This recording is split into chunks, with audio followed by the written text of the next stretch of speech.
Amigos todos, he esperado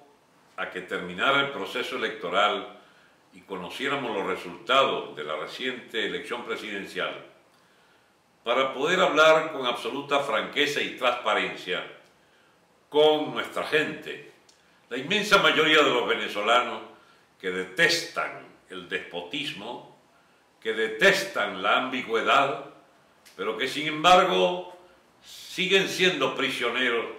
de las opciones que presentan desde el poder como chantaje para poder comer incluso, o desde la oposición con su manía por el pensamiento único, donde no hay la posibilidad de discutir seriamente más allá de ciertos ámbitos si lo que estamos haciendo va en la buena dirección o si por el contrario habría que corregir serios defectos que han acompañado la estrategia de esta oposición venezolana a lo largo de los últimos 7 u 8 años y que han permitido que Chávez no solo siga en el poder, sino que aparentemente se hace cada vez más fuerte como poder consensuado, como poder que pareciera tener asideros de legitimidad mayor, dadas las complicidades enormes que han venido auxiliando a este régimen basado sobre todo en su supuesta legitimidad y legalidad electoral. Nosotros hubiésemos querido, y lo dijimos por escrito, otra visión para la oposición, otro liderazgo incluso, para proponerle una especie de ruptura ideológica con los fundamentos de este régimen político. Una ruptura ideológica, una independencia política desde la oposición, implicaba, por ejemplo, que no podía aceptarse como un hecho fatal, natural o incluso querido y aceptado que el Consejo Nacional Electoral tiene la primera y la última palabra sobre los procesos electorales en Venezuela, desconociendo derechos fundamentales como es el de que pudiera obtenerse de una observancia imparcial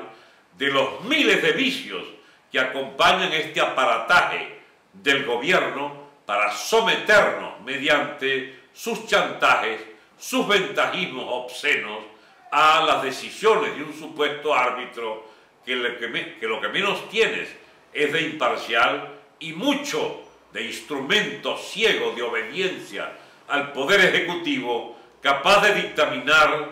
cuál es el destino de nuestras instituciones por instrucciones de quien es dueño de todas esas instituciones, a saber, el comandante Chávez.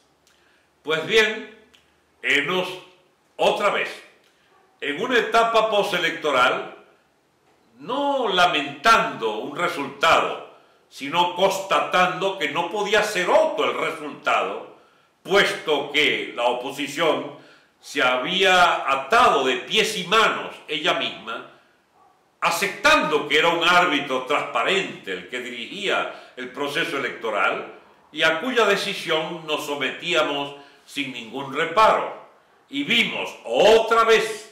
como cuando el señor Rosales fue candidato, a los escasos minutos de dictaminar el CNE unos resultados electorales X, vemos al candidato Capriles y a la directiva de la Mesa de Unidad Democrática, la MUD, aceptar sin reparo alguno unas elecciones que, por lo menos a mí y a muchos venezolanos, por no hablar de millones, no les merecen ninguna confianza, porque en la hipótesis de que hubiera ganado Chávez, de lo que no queda duda es que hubo irregularidades de todo tipo, ventajismos obscenos de todo tipo y sobre todo una maquinaria de compra masiva de testigos, de compra masiva de votos, de chantaje a los electores, de atemorizar una y otra vez al pobre elector sometido a esa especie de coacción mediática y de coacción tecnológica por parte de ese CNE que hace poco menos que heroico ir a votar contra el gobierno en esos mecanismos fraudulentos de este sistema electoral venezolano. Los países serios, los países más avanzados y democráticos del mundo no aceptan la mecanización de elecciones. Y aquí se ha hecho una especie de religión de que no puede hacerse elecciones sino mediante las benditas maquinitas traganíqueles, las tragaperras, las maquinitas de facturas estas, de hacer facturas del CNE, donde está predispuesto que si vas a votar, por ejemplo, por Capriles, tienes que apretar como una especie de maniático aquel botón que por fin dé una imagen de tu candidato escogido, y que si es por Chávez, casi con soplar la máquina ya tienes el voto predispuesto para rendirse a favor del candidato oficialista. Mecanismos de todas clases de coacción, como la bendita cactahuella, que hace sospechar sobre el automatismo de la relación del que acaba de votar con el que acaba de autorizársele mediante su huella digital, son mecanismos de presión, quieras o no, aceptados por la oposición, pero ahora con un agravante, es que alborozados celebran todas las tramoyas que arma el CNE chavista para una y otra vez ver burlada la esperanza de millones de venezolanos de terminar por vía electoral y pacífica este régimen de oprobio. Les tengo la noticia, amigos, que difícilmente pueda sostenerse las clientelas regionales de las distintas organizaciones y liderazgos de oposición en las elecciones próximas del 16 de diciembre o las de marzo-abril de las alcaldías de los municipios. Pues bien, preparémonos para, o bien el gobierno resuelve conceder algunas de estas gobernaciones a la oposición, o si creemos que el gobierno sigue con su misma naturaleza de opresores de siempre, puede darse hasta el lujo de barrer de esos estados clave como Carabobo, Zulia y Miranda a las actuales direcciones, a los actuales gobernadores o a sus sucesores, por cuanto puede caer el gobierno, pudo haber caído el gobierno en la tentación de más bien administrar con un poder omnímodo todas las instituciones del Estado venezolano. El verdadero dilema para que imaginemos un final de este régimen es que nuestros dirigentes no sean cuentadantes de este gobierno. ¿Cómo prepararnos para una verdadera independencia respecto a este régimen si todos los que nos dirigen son funcionarios de este régimen, aunque elijamos nosotros? Uno de los problemas fundamentales que va a ocurrir aquí después de diciembre es cuál camino nos propondrán los dueños de la oposición si ocurriera que el gobierno utiliza todos sus mecanismos ventajistas para barrernos también de los espacios de gobernaciones y alcaldías. ¿Qué se nos va a pedir? ¿Que esperemos al 2019 como alternativa? Bueno, ellos responderán con el chantaje. ¿Y tú qué propones? Entonces salir a la calle y tumbar el gobierno. Muchas veces se nos ha dicho, ¿pero qué propone usted? Usted solo critica a la oposición. Bueno, es que realmente uno quisiera otro tipo de oposición. Por eso aparece uno como descontento con la llamada línea oficial. Yo lo que quisiera es tan sencillo que les asombrará por qué no me ven militando alrededor de las consignas centrales de la oposición en los últimos años. Yo lo que pido es que discutamos un poco más si una línea que nos ha llevado de fracaso en fracaso, de ilusión en ilusión, de chasco en chasco y de mayor sometimiento al chavismo cada año que pasa, no merece ser revisada esa propuesta que se nos presenta una y otra vez como infalible. Yo lo que pido es que, por ejemplo, discutamos el problema fundamental si ya no es hora de devolver un papel protagónico a las grandes organizaciones políticas. Es un hecho que el habernos agrupado muchos de nosotros tras la bandera de la MUD, digamos, obtuvo el éxito necesario como para decirle a quienes consideranse a sí mismos propietarios de la oposición que tal propiedad no existe, puesto que la tarjeta más votada es de varias organizaciones que reclamaban que el gran protagonista era la unidad. Unidad que, por cierto, fue un poco disminuida como imagen central de lo que queríamos en este proceso electoral. Pues bien, más allá de la unidad, más allá de hacer, por ejemplo, el centro de nuestra oposición la lucha por las libertades, porque no hay democracia en Venezuela mientras haya presos políticos. No hay verdadera lucha democrática si esto no está presidido cotidianamente por la libertad de los amigos y compañeros presos. Eso es la tarea fundamental. Las elecciones deben estar al servicio de eso y no estar allí relegada como a una propuesta para días de fiesta o días de luto nacional. Pero vamos más al fondo del tema. De lo que se trata es de renovar las grandes direcciones políticas. De lo que se trata es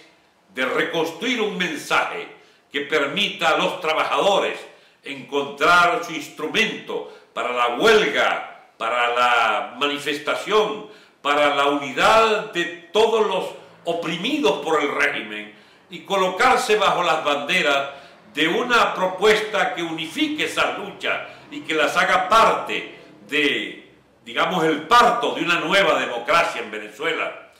De lo que estamos hablando es de pasar la página definitivamente de un régimen de oprobio como el chavismo y augurar la insurgencia cívica de la población descontenta más allá de las banderas electorales para imponer el respeto a las libertades democráticas, para imponer la limpieza del sufragio, para imponer el cese al ventajismo, para imponer, digamos, las libertades económicas fundamentales, para evitar que una vez más el campo venezolano esté en manos de gerifaltes, de esbirros del gobierno, tratando de reventar a los productores para que el comercio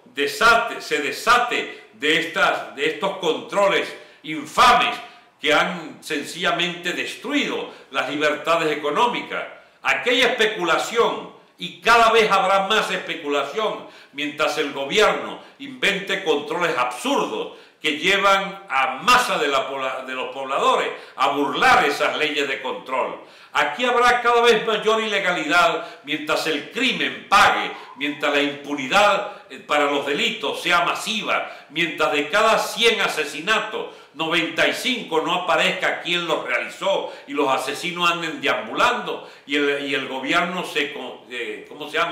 contente con aplicar una pena de muerte disimulada por los mismos malandros en las cárceles. Hay demasiadas cosas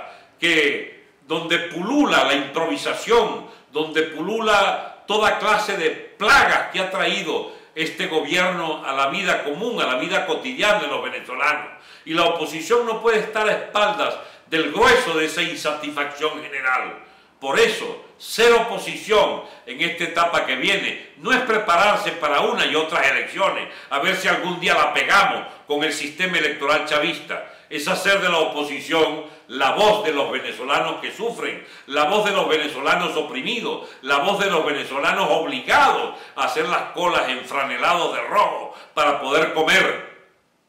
La oposición que necesitamos es de otro tipo, con otros fines, con otro estilo y otro mensaje, con la verdad por delante. Si aquí ha de haber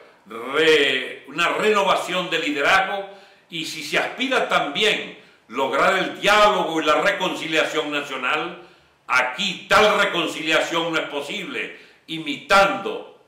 estúpidamente las mismas consignas del estatismo chavista. Si aquí ha de haber diálogo y concordia en este país, será sobre la base de resguardar la dignidad de las personas, la dignidad y las libertades de los venezolanos, la democracia efectiva para todos.